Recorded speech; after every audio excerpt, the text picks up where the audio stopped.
खुलुमबाय बड' लेटेस्ट आपडेटआव बयखौबो बरायबाय। दिनैनि फार्स्ट आपडेटआनो जाहैबाय 8 सान सिगांनो बोखांदों खावसे सेवनाय गोथै सह' बुथारनायनि दायनिगिरिखौ हमबाय। 8 सान सिगांनो खलगासियाव खावसे सेवनाय गोथै सह' बोखांनाय जादों।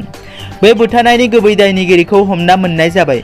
रिपर्टनि बादिब्ला आबुल कालामखौ बुथारनायनि गुबै दायनिगिरि साइदुलखौ हमबाय। गुबुन फारसे बे बुथारनाय जाथायनि सानै दायनिगिरि आनवार हुसैन आरो आमजाद आलिया दाबोनो खारखोमानानै दं। खौरां मोननाय बादिब्ला मैया बेलासियाव रायजोफ्रा आबाद थिलि गेजेरजों होसोनानै साइदुलखौ हमदों आरो उनाव पुलिसनि आखायाव गथायना होदों। नखरनि सोद्रोमाफोरा फोरमायनाय बादिब्ला गोबाव समनिफ्रायनो आबुल कालाम आजाद आरो इज्जत आलीनि गेजेराव हा-हुखौ लानानै एना-एनि सोमजिगासिनो दंमोन आरो बेनि थाखायनो आबुल कालामखौ बुथारनाय जादों होननानै सन्देह खालामनाय जादों। नैथियाव दङ बुथारजानाय सुशीला बसुमतारीनि दायनिगिरिखौ थाबैनो हमनानै साजा होनो एबसुनि दाबि। बाक्सा जिल्ला तामुलपुर महकुमा आरो तामुलपुर थाना नाग्रिजुलि आउटपस्टनि बेन्दोंनि 1 नं बारटिपार गामिनि सुशीला बसुमतारीखौ सिनाय मोनै दुथांफोरा थांनाय 10 अक्ट'बर सानखालि बेलासिनि 3 रिंगासो समाव मोसौ लायनो थांनाय समाव खास्रि बिस्रियै बुथारनानै गालांदोंमोन।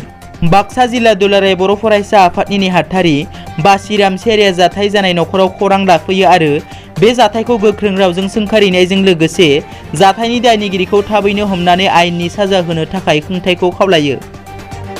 थामथियाव दङ अरुण'दय बिथांखिखौ लानानै नलबारिनि 15 नं दिहजारी गामि पन्चायतआव दुंहाव थासारि।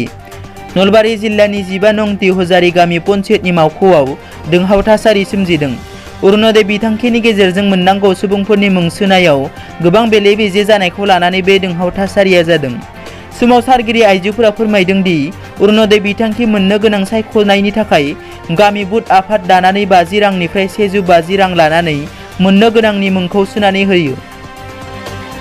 ब्रैथियाव दङ उदालगुरि जिल्ला एसि फरायसा आफादनि आफादगिरिया UPPL आव हाबफैबाय। उदालगुरि जिल्ला एसि फरायसा आफादनि आफादगिरि नित्यानन्द दासआ UPPL दोलोआव हाबबाय। टंलायाव खुंनाय मोनसे UPPL नि मावथि फारिया मावबादायाव UPPL नि आफादगिरि प्रमद बर'नि खाथियाव नित्यानन्द दासआ गावजों लोगोसे गोबां मावथि सोद्रोमा लानानै हाबफैनाय खोथाया UPPL नि फारसे गोजोननाय लाबोदों। बिथां एसि फरायसा आफादनि आफादगिरि नित्यानन्द दासआ गाव फरायसा आफादाव थानानै राजखान्थियाव खामानि मावनो गोबां खस्थ' मोनदोंमोन। बेनि थाखायनो प्रमद बर'आ दैदेननाय UPPL दोलोआव सिङाव हाबनानै रायजो राजानि जौगानाय खामानि मावनो थाखायनो UPPL दोलोआव हाबनाय जाबाय होननानै फोरमायो।